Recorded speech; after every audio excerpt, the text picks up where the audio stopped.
अस्सलामुअलैकुम नाज़रीन। प्रोग्राम है आज पाकिस्तान के साथ, और आज यकूब साहब इटली से हमारा साथ देंगे प्रोग्राम में। अच्छा, जितने भी प्रोग्राम होते हर बंदे की ज़ाती राय होती है। ये नहीं कि हम कोई स्पेशल या फरमाइशी प्रोग्राम तैयार करते हैं। अभी यकूब साहब को कॉल लगाई है तो मैंने यही पूछा किस मौजू पे बात करनी है, बस इतना ही सवाल था। बाकी बातचीत आप करते हैं। जी अस्सलाम वालेकुम सर। वालेकुम सलाम वरहमतुल्लाह। जी, क्या आज लेके आए हैं हमारे नाजरीन के लिए? नाज़रीन, तो सब तो पहले मैं अर्ज करांगा तमाम पाकिस्तान के तमाम अदारियां के, तमाम मोमन लोगों के, नेक लोगों के, हर कौम च भी बड़ी तबाही ते कौम पहुंची है। कोई ना कोई बंदा जो नेक होंदा ही है। ते जेहड़ियां स्पेशल एजेंसियां ने, जेड़ा मैं दो लफ्ज कहना, चंगे माड़े टुटे फिजे, ये मेरी अपनी जाती राय है और ये मेरे ब्लड च शामिल है। ना मैं कोई वीक लाकर, ना कोई मैं कारोबारी दे, ना ये जवेद साहब नाल कोई मेरा होंदा ना कि तुसी ये समझो कि शायद कोई प्लांटर प्रोग्राम है। बिल्कुल नहीं, दुआई खुदा दी। जवेद साहब ये बिल्कुल 1000% जिन्हों असीं इटली च कहने मिले पर मिले बेगुनाह ने। ये मेरी जाती राय है। जे मैं ठीक कवां ते मैनूं अच्छा सा याद कर लियो, अगर मैं गलत भी कवां तो तुसीं मैनूं गलत भी कह सकदे हो। बेशक जो मर्जी कहो, मैं कदे तके ही नहीं। मैं जो कोई मैंने कोई जवाब सवाल करता है, मैं कसबी गल मैंने पता ही नहीं। मैं अपने बच्चों को किसी ना किसी वेले मैंने नहीं को पता किसी के कमेंट किए ते के नहीं किए। तो हुण मैं असल गल तरफ आना। ठीक है जवेद साहब जी।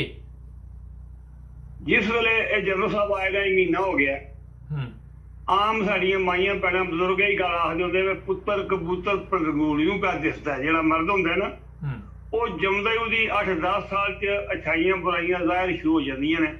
क्योंकि मर्द ਜਿਹੜਾ ਹੁੰਦਾ ਇਹਦੀ ਇੱਕ ਗਵਾਹੀ ਹੁੰਦੀ ਹੈ ਤੇ ਔਰਤਾਂ ਕਿਤਨੀਆਂ ਵੀ ਕਾਬਲ ਹੋਣ ਨਾ, ਉਹਦੀਆਂ ਦੋਹਾਂ ਔਰਤਾਂ ਦੀ ਇੱਕ ਮਰਦ ਦੇ ਬਰਾਬਰ ਗਵਾਹੀ ਹੈ। ਇਸ ਵਾਸਤੇ ਅੱਲਾਹ ਦੀ ਜ਼ਾਤ ਜਾਣਦੀ ਹੈ ਬਿਹਤਰ ਭਾਈ ਜੋ ਉਹਨਾਂ ਫਰਮਾਇਆ। ਸਾਡਾ ਈਮਾਨ ਹੈ ਕਿ ਅਸੀਂ ਅੱਲਾਹ ਦੀ ਕਿਤਾਬ ਨੂੰ, ਅੱਲਾਹ ਦੇ ਪਿਆਰੇ ਹਬੀਬ ਖਾਤਮ ਨਬੀਰ ਤੇ ਪੱਕਾ ਈਮਾਨ ਰੱਖਣ ਵਾਲੇ ਬੰਦੇ ਸਾਡਾ ਈਮਾਨ ਹੈ। ਦੁਨੀਆ ਦੀ ਹਰ ਚੀਜ਼ ਗਲਤ ਹੋ ਸਕਦੀ ਹੈ, ਨਾ ਕੁਰਾਨ ਪਾਕ ਆਖਰੀ ਕਿਤਾਬ ਖਤਮ ਹੋ ਸਕਦੀ ਹੈ, ਤੇ ਨਾ ਜਿਹੜਾ ਅੱਲਾਹ ਦੇ ਨਬੀ ਦੀ ਕੋਈ ਹਦੀਸ ਪਾਕ ਜਿਹੜੀ ਗਲਤ ਹੋ ਸਕਦੀ ਹੈ। अगर उन्होंने सहाबा कराम ने औलिया अल्लाह ने उन्हें थोड़ा बहुत डिफरेंस होता है, लेकिन वो भी हकीकत है। अच्छा, बाकी जिस जनरल साहब आए ने, आज महीना हो गया तकरीबन, कल महीना हो जाना, अज ना 27 तारीख 29 महीना हो जाना। ते लोगों दे बड़े उन्होंने अजकल मीडिया ने बड़ी हिम्मत चुकी है, बगैर वजह पूछे हर बंदे बूहे पर टुट जाते हैं, पहले ही तारीफा शुरू कर देंगे ने। जनाब हाफिज भी ने, ते सैयद भी ने, ते मुनीर भी ने, ते फलान टीम। मैं एको गल करना शायद पहले कि जेड़ा कंजरां दा अपॉइंटमेंट कीते आवे बंदा, वो किन्ना की चंगा हो सकदा है। जिन्हों नवाज शरीफ दी कड़ी एक्सीडेंट वाली जेड़ी है, बल पहले तो मैं अपील करना पूरी कौम अगे करांगे, खुदा वास्ते वाली गल ये कि मियाँ कोई कौम नहीं है। असीं मियाँ कहने पिंडां च जेड़ा ज़ईफ उमर बंदा वे ना, बुढ़ा ज़ईफ उमर, ਉਹਨੂੰ ਅਸੀਂ ਮੀਆਂ ਜੀ ਕਹਿ ਸਕਦੇ। ਇੱਜ਼ਤ ਇਤਰਾਮ ਦਾ ਇੱਕ ਲਫ਼ਜ਼ ਹੈ। ਬਾਕੀ ਉਹਦੀ ਕੋਈ ਕੌਮ ਨਹੀਂ ਸਕਦਾ ਵੀ ਇਹ ਮੁਸੱਲੀ ਹੈ, ਮੋਚੀ ਹੈ, ਨਾਈ ਹੈ। ਪਹਿਲਾਂ ਤਾਂ ਮੈਂ ਕੌਮੀਅਤ ਦੇ ਆਈ ਖਿਲਾਫ ਆ। ਮੈਂ ਕਹਿੰਦਾ ਜਿਹਨੇ ਪੜ੍ਹ ਲਿਆ ਕਲਮਾ ਲਾ ਇਲਾਹਾ ਇल्लल्लाह ਮੁਹੰਮਦ ਰਸੂਲullah, ਉਹ ਮੁਸਲਮਾਨ ਸਾਰੇ ਭਾਈ। ਪਹਿਲਾਂ ਤਾਂ ਮੈਂ ਕੌਮਾਂ ਨੂੰ ਮੰਨਦਾ ਹੀ ਨਹੀਂ। ਹਕੀਕਤ ਗੱਲ ਹੈ, ਮੈਂ ਇਸ ਦੇ ਖਿਲਾਫ ਕਿਸੇ ਤੋਹੀਨ ਕਰਨੀ। ਮੈਂ ਕਮੀਆਂ 'ਚ ਬੜੇ ਬੜੇ ਕਾਬਲ ਬੰਦੇ, ਗੈਰਤਮੰਦ ਤੇ ਈਮਾਨਦਾਰ ਮੁਖਲਸ ਬੰਦੇ ਤੱਕੇ ਤੇ ਬੜੇ ਬੜੇ ਜਿਹੜੇ ਚੌਧਰੀ ਆਪਣੇ ਆਪ ਨੂੰ ਖਾਂਦੇ ਨੇ, ਬੜੇ ਬੜੇ ਬਗੈਰ ਦੱਲੇ ਕਮੀਨੇ ਵੇਖੇ। ਪਹਿਲਾਂ ਤਾਂ ਮੈਂ ਕੌਮੀਅਤ ਦੇ ਖਿਲਾਫ ਆ। ਤੇ ਬਾਕੀ ਜੇ ਤੁਸੀਂ ਕਹਿੰਦੇ ਹੋ ਨਾ ਮੀਆਂ, ਤੇ ਮੀਆਂ ਕੋਈ ਕੌਮ ਨਹੀਂ ਹੈ, ਬਿਲਕੁਲ ਹੀ। ਇਹਨੂੰ ਮੀਆਂ ਵੀ ਨਾ ਕਹੋ ਕਰੋ, ਔਰ ਦੂਜੀ ਗੱਲ ਇਹ ਸਾਹਿਬ ਵੀ ਆਖ ਤੇ ਨਾ ਕਹੋ। ਤੁਹਾਡੀ ਮਿਹਰਬਾਨੀ ਰਜ਼ਾਰੀ ਨੂੰ ਤੇ ਨਵਾਜ਼ ਸ਼ਰੀਫ ਪੂਰੇ ਖਾਨਦਾਨ ਤੇ ਆਖ ਤੇ ਸਾਹਿਬ ਆਖਣਾ ਸਾਹਿਬਾਂ ਦੀ ਤੋਹੀਨ ਹੈ। ਇਹ ਇੱਕ ਦਰਿੰਦੇ ਨੇ, ਇਹ ਜ਼ਾਲਮ ਨੇ, ਇਹ ਕੌਮ ਦੇ ਦੁਸ਼ਮਣ ਨੇ, ਇਹ ਗਦਾਰੇ ਵਤਨ ਨੇ। ਜਿਸ ਤਰ੍ਹਾਂ ਬਾਜਵਾ ਹੈ, ਜਿਸ ਤਰ੍ਹਾਂ ਕਿਆਨੀ ਹੈ, ਜਿਸ ਤਰ੍ਹਾਂ ਰਾਹੇਲ ਸ਼ਰੀਫ ਹੈ। ਰਾਹੇਲ ਸ਼ਰੀਫ ਨੂੰ ਤੁਸੀਂ ਚੌਥੇ ਨੰਬਰ ਤੇ ਰੱਖ ਲਓ। ਉਹ ਗद्दार नहीं है, लेकिन एक बुज़दिल जरनैल है। कद तको, मुछा तको, लेकिन उन्हें 5 साल लोहारां की गुलामी की है। उन्हें नौकरी नहीं की, जनरल नहीं बनया, रहा बिजू ही है। लेकिन अलबत्ता गल है वो गद्दारे वतन नहीं है। ते बाजवा ते कियानी ते मुशर्रफ ये डाकू है, लुटेरे है। इन्हें अपनी दौलत इकट्ठी करने पिछे अपना ईमान बेच ही रखे। उन्हें ये काम नहीं किया उसने जेड़ा अपने राहेल शरीफ आया। ਹੁਣ ਆ ਕੇ ਜੀ ਮੁਨੀਰ ਸਾਹਿਬ ਆਫਸਰ ਨੂੰ ਗੱਲ ਸੁਣਾਈ, ਉਹਦੀ ਕਵਾਲਾ ਦਿੱਤਾ। ਇਹ ਜਿਸ ਵੇਲੇ ਗਿਆ ਸ਼ਹੀਦ ਅਰਸ਼ਦ ਸ਼ਰੀਫ ਦੀ ਮਾਂ ਕੋਲ, ਤੇ ਉਹਨੂੰ ਕਹਿੰਦਾ ਅੱਛਾ ਬੰਦਾ ਉਹ ਨਾਲ ਲੈ ਗਿਆ ਜਿਹੜਾ ਕਾਤਲ ਉਹਦੇ ਪੁੱਤਰ ਦਾ, ਤੇ ਜਾ ਕੇ ਉਹਨੂੰ ਪਿਆ ਦੇ ਅੰਮਾ ਜੀ ਤੁਸੀਂ ਕਾਤਲ। ਉਹ ਦੁਨੀਆ ਦੀ ਵੱਡੀ ਸ਼ਹਾਦਤ ਤੋਂ ਕੋਈ ਸ਼ਹਾਦਤ ਨਹੀਂ ਹੈ ਕਿ ਜਿਹੜਾ ਇੱਕ ਉਹਨੇ ਇਮਰਾਨ ਹੈ ਕਹਿੰਦਾ ਕਿ ਮੇਰਾ ਐਸਾ ਬੰਦਾ ਨਾਲ ਇਹੋ ਮੇਰਾ ਇੱਕ ਕਾਤਲ, ਉਹਦੀ FIR ਨਹੀਂ ਕੱਟੀ ਜਾਂਦੀ। ਜੇ ਕੋਈ ਮਾੜਾ ਬੰਦਾ ਤੁਸੀਂ ਫੌਰਨ ਲਿਖ ਲੈਣੇ ਆ, ਇਹਦੇ ਤੋਂ ਹੀ ਸਾਬਤ ਹੈ ਜਿਹਦੇ ਦੀ ਇਮਾਨ ਦੀ ਰੱਖੀ ਹੈ ਮੁਖਲਸ ਮੁਸਲਮਾਨ। ਪਰ ਮੈਂ ਤਾਂ ਪੜ੍ਹ ਗਿਆ ਬੰਦਾ, ਇੱਕ ਮੈਟ੍ਰਿਕ ਪੜ੍ਹੇ ਆ, ਜਿਹੜੇ MA ਗ੍ਰੈਜੂਏਟ, ਇੱਥੋਂ ਹੀ ਸਮਝ ਜਾਓ ਕਿ ਜਿਹੜਾ ਇਮਰਾਨ ਹੈ ਕਹਿੰਦਾ ਮੇਰੇ ਇਹ ਬੰਦੇ ਕਾਤਲ ਨੇ, ਤੁਸੀਂ FIR ਦੀ ਨਹੀਂ ਕੱਟਣ ਦਿੰਦੇ, ਇਹਦਾ ਮਤਲਬ ਮੁਜਰਮ ਨੇ। ਲੰਮੀ ਦੂਰ ਦੀ ਗੱਲ ਹੀ ਕੋਈ ਨਹੀਂ। ਜੇ ਤੁਸੀਂ ਨਾ ਲਿਖਾਓ ਮੇਰਾ ਯਕੂਬ ਦਾ, ਜਾਂ ਤੁਸੀਂ ਨਾ ਲਿਖਾਓ ਕਿਸੇ ਮਾੜੇ ਬੰਦੇ ਵਜ਼ੀਰ ਦਾ, ਤੁਸੀਂ 1 ਮਿੰਟ ਨਹੀਂ ਮਾਰਨਾ, ਤੁਸੀਂ FIR ਕੱਟ ਲੈਣੀ। ਜਦੋਂ ਰਈਸ ਸ਼ਰੀਫ ਦੀ ਮਾਂ ਕਹਿੰਦੀ ਹੈ, ਰਈਸ ਉਹ ਜਿਹੜਾ ਅਰਸ਼ਦ ਸ਼ਰੀਫ ਦੀ ਮਾਂ, ਅਰਸ਼ਦ ਸ਼ਰੀਫ ਹਰ ਗੱਲ ਆਪਣੀ ਮਾਂ ਨਾਲ ਕਰਦਾ ਸੀ ਤੇ ਆਪਣੀ ਬੀਵੀ ਨੂੰ ਸ਼ਾਮੀ ਸੌਂਦਾ ਤਾਂ ਹੈ ਹਰ ਗੱਲ ਦੀ ਰਿਪੋਰਟ ਦੇ ਕੇ। ਇੰਨਾ ਚਮਾ ਬੰਦਾ ਉਹਦੇ ਕੋਲ ਰਾਜ ਵੀਡੀਓ ਬਣੀਆਂ ਨੇ, ਫਿਲਮਾਂ ਬਣੀਆਂ ਨੇ, ਆਹਿਸਤਾ ਆਹਿਸਤਾ ਜਿੱਦਾਂ ਇਹ ਲੋਕ ਵੀਡੀਓ ਰਿਲੀਜ਼ ਕਰਦੇ ਨੇ ਨਾ ਗੰਦੀਆਂ ਲੋਕਾਂ ਦੀਆਂ ਬਿਲਾ ਵਜ੍ਹਾ ਝੂਠੀਆਂ ਬਣਾ ਕੇ, ਉਹਦੀਆਂ ਅਸਲ ਵੀਡੀਓ ਵੀ ਬੜੇ ਬੰਦਿਆਂ ਕੋਲ ਨੇ। ਉਹ ਇੰਗਲੈਂਡ ਵੀ ਪਈਆਂ ਨੇ, ਉਹ ਖੈਬਰ ਪਖਤੂਨਖਵਾ ਵੀ ਪਈਆਂ ਨੇ, ਉਹ ਇਸਲਾਮਾਬਾਦ ਵੀ ਪਈਆਂ ਨੇ, ਉਹ ਲਾਹੌਰ ਵੀ ਪਈਆਂ ਨੇ। ਉਹ ਇੱਕ ਬੰਦੇ ਕੋਲ ਨਹੀਂ, ਇੱਕ ਬੰਦੇ ਨੂੰ ਕਤਲ ਕਰੋ, ਦੋਹਾਂ ਨੂੰ ਕਰੋ, ਤਰਿਆਂ ਨੂੰ ਕਰੋ, ਉਹ ਮੁੱਕ ਨਹੀਂ ਸਕਦੀਆਂ। ਅਸਲ ਜ਼ਾਹਿਰ ਹੋਣਾ, ਤੁਹਾਡੀਆਂ ਕਬਰਾਂ ਨੂੰ ਵੀ ਲੋਕਾਂ ਨੇ ਪਿਸ਼ਾਬ ਕਰਨਾ। ਜਦੋਂ ਉਹਦੀ ਮਾਂ ਕਹਿੰਦੀ ਹੈ ਕਿ ਮੇਰੇ ਪੁੱਤਰ ਦੇ ਕਾਤਲ ਨੇ, ਆਫਿਸਰ ਸਾਹਿਬ ਵੀ ਕਹਿੰਦੇ ਨਹੀਂ ਇਹ ਤੇਰੇ ਕਾਤਲ, ਤੁਸੀਂ ਅੰਮਾ ਜੀ ਤੋਂ ਕਿਸੇ ਗੱਲ ਡੀਲ ਕੀਤਾ, ਤੁਸੀਂ ਜੁਵੇਦ ਸਾਹਿਬ ਦੱਸੋ ਗੱਲ, ਇਹਨੂੰ ਮੈਂ ਕੀ ਆਖਾਂ ਫਿਰ, ਇਹ ਸੋਚ ਸਕਾਂ ਜੀ। ਕਿਸੇ ਦੀ ਮਾਂ ਤੋਂ ਵੱਡੀ ਕਿਸੇ ਦੀ ਗਵਾਹੀ ਹੋ ਸਕਦੀ ਹੈ? ਕਿਸੇ ਦੀ ਮਾਂ ਕਿੰਨੀ ਗੁਨਾਹਗਾਰ ਕਿਉਂ ਨਾ ਹੋਵੇ, ਤੇ ਉਹਦੀ ਮਾਂ ਤੇ ਇੱਕ ਬੜੀ ਪੜ੍ਹੀ ਲਿਖੀ ਕਾਬਲ ਰਹਿਮ ਦਿਲ ਨੇਕ ਔਰਤ ਹੈ, ਉਹਦੀ ਭੈਣ ਜੱਜ ਰਹੀ ਹੈ, ਉਹ ਇੱਕ ਅੱਛੇ ਖਾਨਦਾਨ ਦੀ ਹੈ, ਅੱਛੇ ਖਾਮਦ ਦੀ ਬੀਵੀ ਹੈ, ਉਹਦਾ ਵੱਡਾ ਪੁੱਤਰ ਬਹੁਤ ਅੱਛਾ ਨੇਕ ਬੰਦਾ ਸ਼ਹੀਦ ਹੋਇਆ ਆਰਮੀ ਚ, ਉਹਦਾ ਨਿੱਕਾ ਪੁੱਤਰ ਬੜਾ ਗੈਰਤਮੰਦ ਬੰਦਾ ਜਿਹੜਾ ਹੁਣ ਸ਼ਹੀਦ ਹੋਇਆ ਅਰਸ਼ਦ ਸ਼ਰੀਫ। ਤੁਸੀਂ ਉਹਦੀ ਮਾਂ ਦੀ ਜਦੋਂ ਆ ਜੀ ਮੇਰੇ ਪੁੱਤਰ ਦੇ ਆ ਕਾਤਲ ਨੇ, ਤੁਸੀਂ ਕਿਉਂ ਨਹੀਂ FIR ਕੱਟਦੇ? ਆਫਿਸ ਸਾਹਿਬ ਦਾ ਕੰਮ ਹੈ ਕਿ FIR ਕਟਾਏ। ਕਾਤਲ ਨੂੰ ਨਾਲ ਲੈ ਗਿਆ, ਉਹਦੀ ਦਾੜੀ ਦੱਸਦਾ ਫਿਰਦਾ, ਤੇਰੇ ਪਿਓ ਦੀ ਦਾੜੀ ਨਹੀਂ ਆਈ, ਤੇਰਾ ਪਿਓ ਇਮਾਮ ਮਾਸ਼ਰ ਨਹੀਂ ਰਿਹਾ, ਕਿਹਦੀ ਦਾੜੀ? ਤੁਹਾਨੂੰ ਮੈਂ ਦਾੜੀ ਉਹ ਕਿਸੇ ਆਖਿਆ ਅੱਜ ਕੱਲ ਨਾ ਉਹ ਜਿਹੜੇ ਨੇ ਉਹ ਦਾੜੀਆਂ ਵਾਲੇ ਜਿਹੜੇ ਡਾਕੂ ਬਣ ਗਏ, ਉਹਨੇ ਕਿਹਾ ਯਾਰ ਦਾੜੀਆਂ ਵਾਲੇ ਡਾਕੂ ਨਹੀਂ ਬਣ ਗਏ, ਡਾਕੂਆਂ ਦਾੜੀਆਂ ਰੱਖ ਰਹੀਆਂ ਨੇ। ਦਾੜੀਆਂ ਕਿਹੜੇ ਮਸਲੇ ਵਿੱਚ ਦਾੜੀਆਂ ਵਾਲਾ ਬੰਦਾ ਨਹੀਂ ਹੈ? ਕਿਸ ਦਾੜੀ ਵਾਲੇ ਨੂੰ ਤੁਸੀਂ ਬੰਦੇ ਨੂੰ ਮੂਮਨ ਮੰਨੋ? ਦਾੜੀਆਂ ਵਾਲੇ ਅੱਲਾਹ ਪਾਕ ਦੀ ਕਸਮ ਹੈ, ਮੈਂ ਜ਼ਾਤੀ ਤੌਰ ਤੇ ਜਾਣਦਾ ਜੇ ਆਮ ਦੁਨੀਆਦਾਰਾਂ ਨੂੰ ਬਹੁਤੇ ਜ਼ਾਲਮ ਦਰਿੰਦੇ ਜੇ ਪੈਸੇ ਪਿੱਛੇ।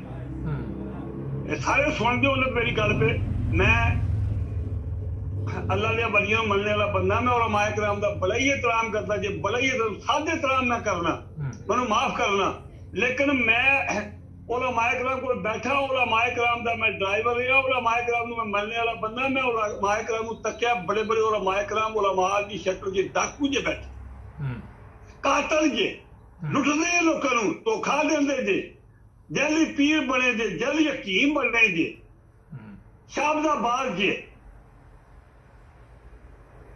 ਤੁਸੀਂ ਇੱਕ ਬੰਦੇ ਦਾੜੀ ਰੱਖੀ ਆ, ਉਹ ਕਾਤਲ ਨੂੰ ਆਖਦੇ ਉਹ ਨਹੀਂ ਛੱਡ ਦਿਓ। ਉਹ ਬਾਜਵੇ ਦਾੜੀ ਨਹੀਂ ਰੱਖੀ, ਉਹ ਵੀ ਦਰਿੰਦਾ, ਜਿਹਨੇ ਦਾੜੀ ਰੱਖੀ ਉਹ ਵੀ ਦਰਿੰਦਾ, ਜਿਹੜੇ ਉਹਦੇ ਪੈਰੋਕਾਰ ਨੇ ਉਹ ਵੀ ਦਰਿੰਦਾ। ਜਦ ਤੱਕ ਮੇਰੀ ਆਖਰੀ ਗੱਲ, ਅੱਜ मैं अगे भी बड़ी बड़ी अपील की है, फिर करना जवेद साहब, मैं पूरी कौम अगे अपील करना, पूरी कौम अगे अपील करना, खुदा वास्ते वाली गल है, खुदा वास्ते वाली गल है, अगर कलमा नबी का पढ़े जे मुल्क बचाना जे, और बगैरती नूं छड्ड दिओ, और बूजरी नूं छड्ड दिओ। ऐ अकील दुनिया में उसका मुनाफिक कोई नहीं। मैं अगे भी शेर पर बैठा, जो जुल्म तो सहता है बगावत नहीं करता, और रोंदी हो और टीवी ते आंदे बुलियां लमकांदी हो। सौदे महंगे हो गए, महंगाई हो गई है, जुल्म बलबरीयत हो गई है, कत्लो गालत बड़ी हो गई है, दहशतगर्दी भी होगी। दहशतगर्दी करवांदे पिया नवाज शरीफ। जेड़े बंदे इहदे पैरोकार ने, नवाज शरीफ दे, शहबाज शरीफ दे, बाजवे दे या जरदारी दे, मैं लानत नहीं भेजदा, क्योंकि जदों मेरे अल्लाह ताला ने फरमाया कि लानत ना भेजो, शायद तौबा कर ले, पर इन्होंने उम्मीद नहीं इन्होंने कोई तौबा करे। जेड़े इहदे MP ने, MN ने, शायद चंद बंदे ਜਿਹੜੇ ਗद्दार नहीं होंगे, दरिंदे नहीं होंगे, लेकिन वो जाहिल होंगे, अकल तो कमजोर होंगे, वो किसी की चमक तक के चंगा, उन्होंने पता नहीं होता, तजजिया ही नहीं करते भी बंदा बिचू की है, उत्तू की है। एक हिंदू है, जल्दी मुसलमान बने, इसका पूरा खानदान। दूजी मरियम नवाज शरीफ को कदे मरियम नवाज शरीफ में कहो करो, और सफदरावान की बीवी एक्सीडेंट वाले दी, इन्हें एक्सीडेंट किया, और जो उन्हें जुर्माना अदा किया मरेगा, पागल होकर बेदीन होकर मरेगा। वो जल्दी फतवे देता फिर पागल का बच्चा, खोता जानवर, इंसान नहीं, उन्होंने इंसान कर इंसानी की तोहीन है। बेहतर है कैश भी या अपनी जान देने ਉਹ ਅਦਾ ਕਰਨ ਦਾ ਜੁਰਮਾਨਾ, ਉਹਨੇ ਜੁਰਮਾਨਾ ਦੂਜੇ ਕੰਮ 'ਚ ਅਦਾ ਕੀਤਾ, ਉਹਨੂੰ ਆਪਣੀ ਬੀਵੀ ਬਣਾ ਕੇ ਸਹੀ ਮੌਤੀ ਮਰ ਜਾਏਗਾ, ਰੁਲ ਕੇ ਮਰ ਜਾਏਗਾ। ਅੱਛਾ, ਤੇ ਉਹ ਜਨਾਬ ਅਲੀ ਜਿਵੇਂ ਸਾਹਿਬ ਮੈਂ ਪੂਰੀ ਕੌਮ ਅੱਗੇ ਅਪੀਲ ਇਹ ਹੈ, ਉਹ ਗੈਰ ਦਿਖਾਓ, ਉਹ ਗੈਰ ਦਿਖਾਓ, ਉਹ ਖੁਦਾ ਵਾਸਤੇ ਵਾਲੀ ਗੱਲ ਦਿਖਾਓ। ਮਰਨਾ ਜੋ ਰੱਬ ਨੇ, ਜਿਹੜੇ 400-500 ਬੰਦਾ ਮਰ ਜਾਓਗੇ, ਜਿਹੜਾ ਪੂਰੇ ਮੁਲਕ ਨੂੰ ਬੰਦ ਕਰ ਦਿਓ, ਪੂਰੇ ਮੁਲਕ ਦੀ ਕੌਮ ਬਾਹਰ ਨਿਕਲੇ। ਇਹ ਬੁਰਾਈ ਨਹੀਂ ਹੈ ਖਤਮ ਹੋਣੀ, ਇਹ ਜਰਨਲਾਂ ਨੂੰ ਤੁਸੀਂ ਮੁਲਕ ਦਾ ਐਸਟੈਬਲਿਸ਼ਮੈਂਟ ਦਾ ਲਫ਼ਜ਼ ਨਾਲ ਐਸਟੈਬਲਿਸ਼ ਵੀ ਆ ਕਰਦੀ ਐਸਟੈਬਲਿਸ਼ਮੈਂਟ, ਉਹ ਵਾਸਤਾ ਜੇ ਇਹਨਾਂ ਦਾ ਲਾਂਤ ਪੈ ਜਾਓ ਐਸਟੈਬਲਿਸ਼ਮੈਂਟ ਤੇ। ਜਦ ਤੱਕ ਐਸਟੈਬਲਿਸ਼ਮੈਂਟ ਖਤਮ ਨਹੀਂ ਹੋਣੀ, ਇਹਨਾਂ ਦਾ ਨਾ ਕਿਰਦਾਰ ਖਤਮ ਨਹੀਂ ਹੋਣਾ, ਜਦ ਤੱਕ ਇਹਨਾਂ ਦੀ ਅਮਰੀਕਾ ਦੀ ਟ੍ਰੇਨਿੰਗ ਖਤਮ ਨਹੀਂ ਹੋਣੀ, ਜਦ ਤੱਕ ਅਮਰੀਕਾ ਦੀ ਟ੍ਰੇਨਿੰਗ ਕਰਦੇ ਰਹਿਣਗੇ ਆਰਮੀ ਦੇ ਬ੍ਰਿਗੇਡੀਅਰ ਜਨਰਲ, ਤਦ ਤੱਕ ਗੱਦਾਰ ਪੈਦਾ ਹੋਣਗੇ। ਚਲੋ ਬਹੁਤ ਸ਼ੁਕਰੀਆ। ਉਹਨਾਂ ਕੋਲ ਇਹਨਾਂ ਦੀਆਂ ਵੀਡੀਓ ਹੁੰਦੀਆਂ ਨੇ ਬਗੈਰਤੀ ਦੀਆਂ ਵੀ, ਟਾਈਮ ਖਤਮ ਦੀਆਂ ਵੀ, ਉਹ ਚੈੱਕ ਕਰ ਲੈਂਦੇ ਨੇ ਸਾਜ ਕੇ ਜੀ ਇਨਸਾਨ ਦਾ ਬੱਚਾ ਕਿਹੜਾ ਰਾਮੀ ਕਿਹੜਾ। ਚਲੋ ਟਾਈਮ ਖਤਮ ਹੋ ਗਿਆ, ਬਹੁਤ ਸ਼ੁਕਰੀਆ ਤੁਹਾਡਾ। 1 ਮਿੰਟ ਮੈਨੂੰ ਟਾਈਮ ਦਿਓ, 1 ਮਿੰਟ। ਉਹਦੇ ਨਾਲ ਤੁਰਕੀ ਵਾਲਾ ਕੰਮ ਕਰੋ ਤਾਂ ਬਚੋਗੇ। ਤੇ ਜਿਹੜੀ ਇਹ ਪੁਲਿਸ ਹੈ ਜਾਂ ਜਿਹੜੇ ਜੱਜ ਨੇ ਜਾਂ ਚੀਫ ਬੱਚੇ election chief of election commissioner, ਇਹਨਾਂ ਨਾਲ ਉਹ ਕੰਮ ਕਰੋ ਜੋ ਗੱਦਾਰਾਂ ਨਾਲ ਕੰਮ ਕੀਤਾ ਜਾਂਦਾ। ਨਾ ਕੋਈ ਜੱਜ ਜੇ, ਨਾ ਕੋਈ ਇਲੈਕਸ਼ਨ ਕਮਿਸ਼ਨਰ ਜੇ, ਤੇ ਨਾ ਕੋਈ ਜਰਨੈਲ ਜੇ ਹਾਈ ਲੈਵਲ ਦਾ। ਥੱਲੇ ਪੂਰੀ ਫੌਜ ਜਿਹੜੀ ਬੇਗੁਨਾਹ ਜੇ, ਮਾਸੂਮ ਜੇ, ਉਹਨਾਂ ਨੂੰ ਸਲਾਮ ਕਰੋ, ਉਹਨਾਂ ਦੀ ਹਿਫਾਜ਼ਤ ਕਰੋ। ਔਰ ਫੌਜ ਨੂੰ ਵੀ ਸੋਚਣਾ ਚਾਹੀਦਾ ਕਿ ਜਦ ਤੱਕ ਉੱਤੇ 20-25 ਜਰਨਲ ਆਏ ਨੇ, ਤੁਹਾਡੀ ਵੀ ਖੈਰ ਨਹੀਂ, ਲੋਕ ਤੁਹਾਨੂੰ ਵੀ ਮਾਰ ਲਾ ਪੈਣਗੇ। अल्लाह वाले खुदा। अस्सलाम वालेकुम।